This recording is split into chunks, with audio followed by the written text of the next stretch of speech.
Welcome to Idioms Learning Program by Random Dudes Club.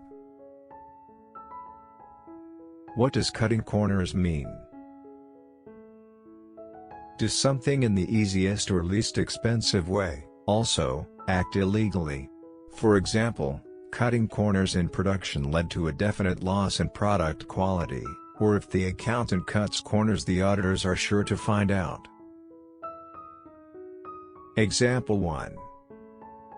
I don't like to cut corners when I have company for dinner.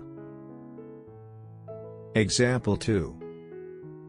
People cut corners, creating new tracks and damaging the land. But how did this term come to be? Cutting corners originated in the physical act of going from A to B by the shortest possible route. There are multiple examples from the 1800s.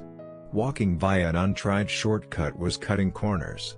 Fox hunting parties on horseback not following the dog pack directly to catch them up were cutting corners.